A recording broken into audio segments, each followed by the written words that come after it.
A paz do Senhor Jesus. Para quem não me conhece, meu nome é Adriano Palomares. Eu sou aqui administrador do canal Missão a Verdade Liberta. Também administro a página do Facebook Missão a Verdade Liberta e a página do Instagram Missão a Verdade Liberta. Você pode acompanhar lá as nossas postagens, porém é somente aqui no YouTube que nós fazemos postagens em vídeo. Eu sei que muitos postam vídeos no Facebook, no Instagram, mas é por uma questão de tempo, por conta da nossa vida, das dificuldades, não tem como a gente ficar editando, criando, então simplesmente o foco principal em postagem de vídeo, de trazer algumas mensagens de alerta, de ensino, de testemunho, é aqui através do YouTube. Quem ainda não conhece a minha história pode pesquisar aqui no canal, né, o meu testemunho, Testemunho Adriano Palomares, ex-membro da seita Sã Doutrina Espiritual do Sétimo Dia.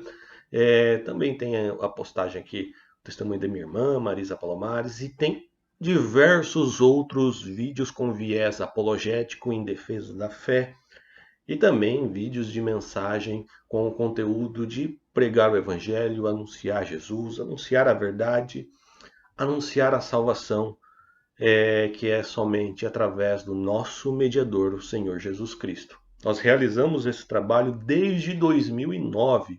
Nós não caímos agora de paraquedas. É porque hoje a nossa força está nessas redes sociais, mas antigamente nós tínhamos um site em formato de blog, que tínhamos lá postagens, chegamos aí muito mais de 500 mil acessos em um período de tempo. E agora aqui focado nas redes sociais. Esse canal não tem muitos acessos. Nós tínhamos um outro canal que eu perdi acesso, eu perdi a senha, que chegou a quase 300 mil visualizações. Esse aqui está começando agora, com um pouco mais de 20 mil visualizações no total, tendo alguns vídeos como principal destaque, que é o meu testemunho, a minha participação no programa de rádio com o pastor Egnaldo Hélio, também está aqui. Você pode acompanhar na transmissão da Rádio Vida, em que eu falo um pouco também da minha experiência, da minha conversão. Eu que gostaria aqui de dar voz a algumas pessoas que fizeram comentários, mas comentários em forma de testemunho. Eu já li aqui comentários em vídeos e dei respostas aqui em vídeo, mas de pessoas fazendo perguntas, de pessoas criticando, de pessoas. Isso é o que mais tem. Mas eu queria aqui dar voz para as pessoas que testemunharam a sua libertação, para mostrar que não é só a gente, ou só eu, que fui liberto desta seita. Como eu já disse no outro vídeo, quem não conhece, pesquisa lá, Sã Doutrina Espiritual do Sétimo Dia, uma seita espírita, apesar de não se dizerem espíritas, mas é a realidade, é a verdade. Assistam lá o meu testemunho, assista lá um outro vídeo que eu coloco a origem da Sã Doutrina Espiritual do Sétimo Dia e apresento documentos. Esse vídeo aí é um dos que tem maiores acessos atualmente no canal, mais de 1.500 visualizações. Assistam para vocês entenderem como é importante eu ler agora, neste momento, esses testemunhos. Meu testemunho já foi publicado há mais de 15 anos, na época, através do blog em texto. E então, recentemente, não 1 ou 2 anos atrás, não me lembro, que eu postei ele em vídeo por conta de toda, vamos dizer assim, essa reformulação de se preparar conteúdo para a internet, que hoje é mais através das redes sociais. Então vamos lá, eu não queria me alongar muito aqui, eu quero ler alguns comentários e vou comentar os comentários, tá? Se for assim necessário, só para mostrar para vocês que é interessante. Então eu selecionei alguns, eu vou ler aqui a partir do meu telefone. Um deles eu só quero louvar a Deus pela vida da irmã Teotônia Carreiro, que escreveu: Eu também vivi muitos anos igual a você, 13 anos, no caso na seita Sã Doutrina Espiritual Sétimo Dia, e comecei a entender a verdade sobre Jesus. Glória a Deus pela vida da irmã Teotônia, que se libertou depois de 13 anos nessa seita. Eu também quero aqui comentar e também ler o comentário da irmã Leia Cristina, que diz assim: ela comentou na minha postagem Origem da Sã Doutrina do Sétimo Dia. Eu vivi essa sessão de choques. Minha tia fez por muitas vezes. Eu uma vez peguei malária e outros problemas. Ela fez 12 choques em seguida. Eu era adolescente e não questionava sobre o ensinamento. Tive um encontro com uma conversão com Cristo Jesus. Hoje sou evangélica graças ao bom Deus. E aí sempre soube que era muito estranho invocar os mortos. Mas quem sou eu para dar julgamentos? Muitas pessoas, acontece como essa irmã vive algumas experiências, ela falou aqui sobre a sessão de choques. Nesse vídeo, Origem da Sã Doutrina do Espiritual do Sétimo Dia, eu falo que quando eu era criança eu adoeci, eles têm lá um ritual chamado choque, em que para tirar você aquela enfermidade ou aquele mau espírito, você tem que ficar seminu, eles te levam a um banheiro ou a um lugar e realiza a sessão de choques, que é jogar baldes de água fria sobre a sua cabeça e sobre o seu corpo inteiro. Então, seja verão, seja inverno, eles pegam o balde, isso é receitado por um suposto vidente, e essa é o, vamos dizer assim, o curativo para que você sare. No caso dessa irmã, ela disse que ela teve malária. Olha só. E aí, quem que ela procura? Que isso é cultural lá. Procura pelos videntes, né? Se fosse no espiritismo kardecista, seria nos médiums, mas é a mesma coisa. Essa é a realidade, só muda os nomes. E foi receitado para ela 12 choques. Vocês não têm ideia que é do absurdo que é isso. Eu vivi isso na pele. Então eu conto no vídeo e agora ela está testemunhando no caso dela, que por conta de uma doença de malária que ela teve, fizeram dar 12 choques nela seguida. Isso quer dizer que é 12 baldes de água fria seguida nela para que ela fosse curada. Como ela era adolescente, ela não questionou, mas graças a Deus ela teve um encontro com Cristo. Sabe, eu tô aqui me lembrando de uma coisa. É difícil eu falar isso, mas durante o período do Covid, muitas pessoas ficaram nessa de vacina, não vacina, de tomar remédio, não tomar remédio. Eu sei que dentro daquela seita algumas pessoas morreram de Covid. E eu sei de algumas delas que procuraram videntes, eu sei. Eu não posso citar nomes, eu não tenho provas, mas eu sei e sei que é verdade. Isso é o que vale. E alguns videntes de umas pessoas que eu conheço disseram para não procurar médico, que aquilo era tratamento espiritual. E sei que pessoas faleceram por se recusarem a buscar ajuda na medicina. E faleceram. E pessoas ao entorno dessa que faleceu também faleceu. Eu sei disso, eu sei. Não posso dizer nomes, não posso provar, mas eu sei que é verdade. Então fica aí ó, o alerta aí para as pessoas que confiam num pseudo-profeta, num pseudo-homem de Deus. Cuidado com isso. Seja não só dessa religião, seja de qualquer outra. Fica aí o meu alerta. Se você está doente, se você está enfermo, procura ajuda da medicina. Eu creio que Deus realiza curas. Eu creio que Deus realiza milagres. Eu sou hoje pentecostal, acredito na atualidade dos dons espirituais. Eu creio em tudo isso. Mas eu não sou estúpido ou ignorante para dizer para alguém não procure ajuda na medicina e simplesmente só se dedica a orar e jejuar que Deus vai te curar. Se Deus for para curar, isso vai ser Ele que vai operar, Ele que vai dar discernimento, Ele que vai dar direção, e Deus pode realizar um milagre na mão dos médicos, como conheço muitos casos em que as pessoas foram levadas ao hospital, sobreviveram à cirurgia, sobreviveram a doenças, e os próprios médicos ficaram, olha, isso para mim é um milagre. Os médicos ficaram encantados com a recuperação e a cura daquelas pessoas.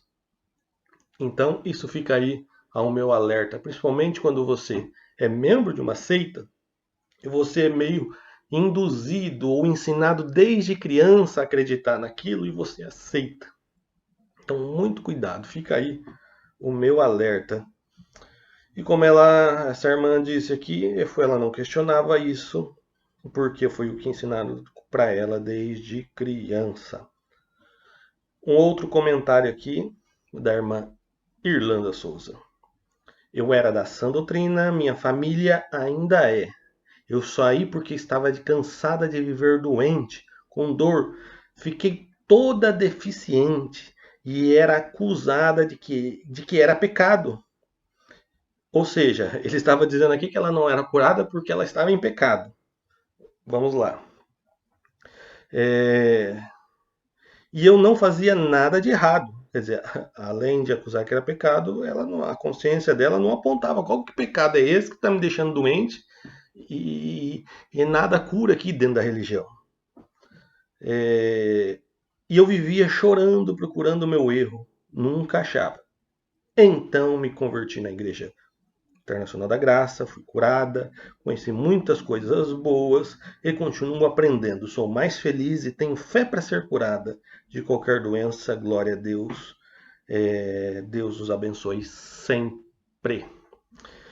Ela viveu uma experiência em que ela não conseguia cura espiritualmente falando, e havia um juízo uma razão, um motivo por qual ela era não curada, que era dizer que ela estava então em pecado, por isso que não acontecia essa libertação, essa cura, e ela ficava então procurando onde está o meu erro.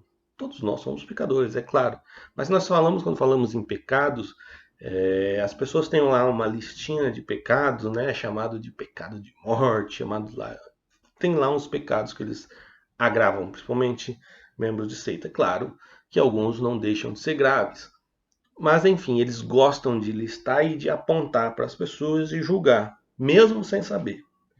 E aí ficavam apontando para ela, por isso que ela e ficava procurando, e ela fala, poxa, onde é que está o meu erro? O erro dela era estava acreditando nos ensinos dessa religião. E aí ela foi para uma igreja evangélica, lá Jesus curou ela, e aqui está um testemunho de cura interessante. Então, o que eu quero dizer aqui também por conta dessa mensagem aqui? O grande problema desta seita a qual fiz parte é que muitas enfermidades que muitas pessoas tinham, eles diziam que eram por causa de pecado. E muitos viviam anos em leitos da cama, e muitos membros daquela religião, ainda até hoje, diziam que eles estavam ali purificando dos seus pecados. Conheço casos de gente que ficou mais de 10 anos na cama, doente. E quando essa pessoa veio a falecer, segundo eles, essa pessoa foi reto para o céu, sem precisar passar pelo fogo purificador, pelo purgatório, porque ela estava ali pagando os seus pecados. Tem muitos casos. Então aí vai a minha pergunta. Se o sofrimento daquela pessoa, ou se o nosso sofrimento é capaz de pagar os nossos pecados, para que serviu a cruz? Para quê? Para que serviu ou para que serve ainda hoje a cruz de Cristo? Qual é a validade do seu sofrimento? Por que tanta dor? Por que uma morte tão terrível? Para que sofrer de maneira tão terrível, sendo que o meu sofrimento de uma enfermidade pode me perdoar e me salvar? Por que Jesus morreu na cruz? Está aí a minha indignação e o meu motivo de denunciar essa seita publicamente. Esse é um dos temas graves que eu conheço. E quem é de lá sabe disso. Que associam a enfermidade muitas vezes ao pecado, e quando a pessoa está ali doente, ela está pagando os seus pecados. Quero dizer para você que está assistindo esse vídeo e talvez vive com a sua consciência pesada de que seu sofrimento é por conta dos seus pecados. Uma coisa é você sofrer por consequência dos seus pecados, outra coisa é você sofrer para pagar os seus pecados. É claro que se eu for e praticar algumas coisas erradas, mal vai vir sobre mim. Mas não para que os meus pecados sejam lavados ou purificados. Mas eu estou vivendo a consequência dele. Se você for lá adulterar, se você for lá usar drogas e o seu corpo adoecer, você adquirir uma doença, você não está pagando os seus pecados, mas você está colhendo daquilo que você plantou. Você está sofrendo a consequência dele. Mas em nada aquilo vai lhe perdoar ou vai lhe purificar se você não ajoelhar aos pés da cruz, se você não buscar Cristo, se você não arrepender-se. Então, veja bem, quando Cristo estava na cruz, havia dois bandidos, um de cada lado. Se fosse o sofrimento a pagar os pecados de cada um, os três ali deveriam ser salvos. Jesus, porque era santo, não havia culpa nenhuma. Mas os outros dois também iam ser salvos porque ele estava sofrendo, purgando os seus próprios pecados. Mas não foi assim que a gente vê. Nós vemos um bandido arrependido e o outro debochando. Porém, somente ao arrependido, Jesus declara palavras de salvação. Então, somente ao arrependido. E era a cruz do próprio Senhor Jesus que purificou o arrependido. Então, veja bem, somente Jesus pode purificar os nossos pecados. Só há um único sofrimento que perdoa pecados, e esse é o sofrimento do nosso Senhor Jesus. Amém? Pensa nisso. Vamos lá. Vou ler aqui mais um comentário. Jaqueline Paula Ferreira. Minha família paterna são dessa igreja, cresci nela, mas para a glória do nome do Senhor Jesus Cristo não pertenço mais a ela. Deus abençoe a irmã Jaqueline. Vou aqui ler o último comentário, só para não ficar muito longo esse vídeo, que é da irmã Tatiane Gomes Narciso, que ela escreveu: também saí da religião, segui por 18 anos. Meu pai foi presidente. Muitas curas, sim, eu creio, que são através da fé das pessoas que buscam. Mas tinham muitas coisas que, quando adulta, comecei a ver com os outros olhos. Uma delas era você dar liberdade aos espíritos imundos passarem no seu corpo. Outra coisa, meu pai adulterou, mas continuou por muitos anos a presidir a igreja. Uma coisa, eles são tão sérios nesse ponto em taxar pessoas dos seus pecados, né? Mas alguns casos eles fazem vista grossa, eu sei disso. A raiz é sim Allan Kardec, tanto que tinham trabalhos na minha casa por muitos anos. Respeito quem segue, cada um segue no que acredita, mas quando conheci a graça do Senhor Jesus, comecei a entender a Bíblia verdadeiramente, que Deus abra o entendimento dos irmãos. Eu já também falei sobre cura em seitas aqui, já dei testemunho da minha possível cura nessa religião, podem pesquisar lá. Muitas pessoas são curadas em diversos segmentos religiosos, muita gente vai em busca da santa e é curada, muita gente vai em busca de médios e é curado, muita gente vai lá fazer ritual e é curado, mas até o diabo faz sinais e prodígios de mentira. E também nós sabemos que o diabo é capaz de se transfigurar em anjo de luz. A fim de que você creia na mentira por pensar ser a verdade, muitas coisas podem acontecer. Muitas coisas podem acontecer. E também, tem sim, Deus pode te curar dentro de uma seita, eu creio nisso, que Deus pode te curar porque Ele quer te dar uma oportunidade, não para você exaltar a seita, mas de você ter a oportunidade de reconhecer a tempo sobre a verdade do Senhor Jesus. Então, quando você for curado numa seita, cuidado a quem você dá o crédito. Cuidado a quem você dá o crédito. Se você louvar e exaltar o nome do sistema religioso, ou da organização, ou do médium, ou do vidente, você está cometendo um grave pecado. Porque Deus pode estar dando uma oportunidade, mesmo aí dentro da seita, para que você veja a sua verdade da sua palavra. Eu creio que quando eu fui curado dentro da seita, dos milagres que Jesus fez na minha vida, até eu tenho um testemunho do meu nascimento aqui, que eu sou um milagre, está aqui. Não é para que eu fosse um grande profeta daquela seita, mas ao contrário, Deus estava dando oportunidade para mim viver, para mim denunciar as mentiras e os erros e defender a fé e a verdade do Senhor Jesus Cristo. Então, cuidado. Sim, curas acontecem, também acredito, através da fé, e há diversas razões, fatores, o porquê e da onde e da origem dessa cura. Tá bem? Pode ser de procedência maligna, para que você ainda continue crendo na mentira, mas também pode ser sim Deus te curando, te salvando, para que você abra os olhos e se converta enquanto é tempo. Ela fala sobre uma das coisas que ela achava muito estranha era da liberdade dos espíritos imundos passarem no seu corpo. Quem foi membro daquela seita, ou quem é, sabe o que eu vou dizer. Lá existe no culto 3 comunicações, em que passam nesse ritual 3 categorias de espíritos, segundo eles, segundo o entendimento deles, e um deles é chamado de espíritos imundos, espírito terrestre. Mas para eles são espíritos desencarnados, para eles eram espíritos de pessoas más. Mas hoje, com o entendimento bíblico, nós sabemos que são demônios. São demônios. Anjos caídos. São servos de Satanás, em que eles abrem o corpo para manifestar esse tipo de testemunho, de palavras. Eles liberam o corpo deles para dar voz ao demônio durante o ritual do culto deles.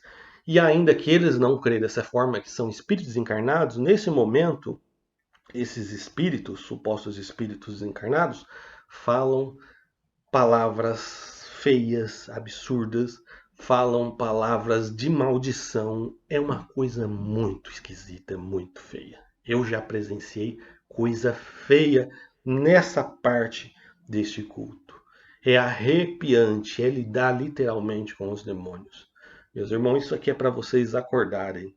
Acordarem. Eu desafio, se alguém ficar bravo comigo, que é membro daquela seita, eu desafio. Eu sei que vocês não vão fazer isso. Filma um culto de vocês e põe na internet para ver a opinião das pessoas. Filma.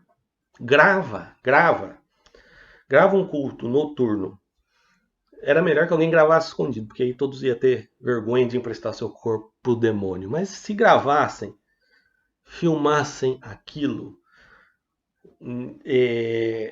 enfim, vocês têm vergonha até de levar visitantes para assistir um culto de vocês, imagina postar, publicar na internet, é uma coisa daquela.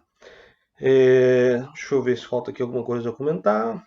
Falou sobre o pecado do pai, mesmo assim ele continua a exercer função. Sei de muitos casos, há muitos casos e não era oculto para ninguém. Tem casos muito mais graves que um adultério, eu sei de muitos, mas enfim, não é da minha conta. E a raiz sim é Allan Kardec, porque tinha trabalhos, isso está claro. Eu falei aqui de 3 comunicações, já contei que no Espiritismo Allan Kardec existe 3 ordens, 3 classificações de Espiritismo, e já contei aqui, quem quiser saber, vai lá no meu vídeo sobre a origem dessa doutrina espiritual do sétimo dia, e eu leio o documento deles de como surgiu a religião, e pronto, está lá provado. Respeitar quem segue, isso está certo, respeitar a pessoa. Respeitar naquilo que a pessoa acredita. A gente pode sim, mas aqui eu não estou falando contra pessoas, eu estou falando contra o conjunto de crenças. Eu estou aqui expondo contra o sistema religioso, contra seitas, contra uma ideia, contra uma proposta de religião. O meu problema não é contra pessoas. Meu pai ainda é membro dessa religião, uma das minhas irmãs, cunhado, sobrinho, pessoas que eu amo, convivo com eles quando eu vou ao Brasil e tenho amigos na internet, eles sabem dividir isso. E eu oro para que Deus toque no coração, liberte eles. Eles sabem da minha visão, discernimento, entendimento, sabe da forma que eu penso. Alguns já assistiram esses vídeos, outros não. Outros já me perguntaram pessoalmente sobre o que eu entendo sobre diversos assuntos e eu já falei claramente. E então o meu problema não é contra pessoas. Nosso problema aqui, como a irmã disse, a gente respeita a pessoa, respeita o, o indivíduo, mas o conjunto de ideias, as regras de um sistema religioso, nosso problema aqui é contra o sistema religioso, contra o conjunto de ritos, de ideias, de crenças que, baseado nas escrituras sagradas, nós entendemos como falsa. E se eles se chamam de cristãos, nós entendemos que são pseudos cristãos. Por isso que Sã Doutrina Espiritual do Sétimo Dia é uma seita pseudo-cristã, ou seja, um falso cristianismo. É biblicamente, isso é baseado na Bíblia. Agora, se eles falassem assim, nós não somos cristãos, nós somos só espíritas, somos só qualquer outra coisa, e eu não poderia usar esse termo, mas como eles usam, então eu tenho que deixar isso muito bem claro. E glória a Deus pela vida da irmã Tatiane, que conheceu o nosso Senhor Jesus e começou a entender a Bíblia. Deus abençoe a vida. E espero que através desse vídeo, lendo comentários, muitas outras pessoas venham a se despertar pela verdade. Não sou só eu, não sou só alguns membros da família, alguns amigos que se libertaram dessa seita. Aqui tem muitos outros comentários de pessoas que se libertaram, sem contar os que eu recebo no privado, por e-mail, recebo por privado no Instagram de pessoas que estão se libertando dessa seita.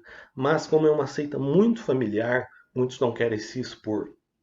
É muito de pai e filho. É uma igreja que cresce mais entre eles, entre família. E as pessoas que se agregam a elas são pessoas que casam com alguém que é membro da seita, ou que vem de origem católica, de origem espírita, que não tem muito entendimento bíblico, e acaba aceitando aquela crença e tudo mais. Então é dessa forma que eles vão crescendo, se agregando. Então quando alguém se desperta para a verdade, entrega a sua vida a Jesus, não quer testemunhar porque às vezes o marido ou a esposa é membro da seita não consegue desprender daquilo, ou o pai ou a mãe, ou como eu, meu pai é membro, meu sogro, minha sogra são membros dessa seita. Só que eu não me importo, Jesus falou que é aquele que amar mais o pai e a mãe mais do que a ele não é digno dele. Então é por Jesus e para que Jesus liberte essas pessoas, por isso que eu me exponho e tive. Essa é a minha razão, porque Jesus é mais importante, é acima de todos aqueles que são ou que eram meus amigos, que são da minha família. Jesus é mais importante e por amor a eles eu prefiro dizer a verdade publicamente para que todos ouçam e todos saibam. Amém? Então, Deus abençoe você. Aqueles que não concordam com os meus comentários, Deus abençoe você de mesmo modo e que você venha ter um encontro com o Senhor Jesus. Amém?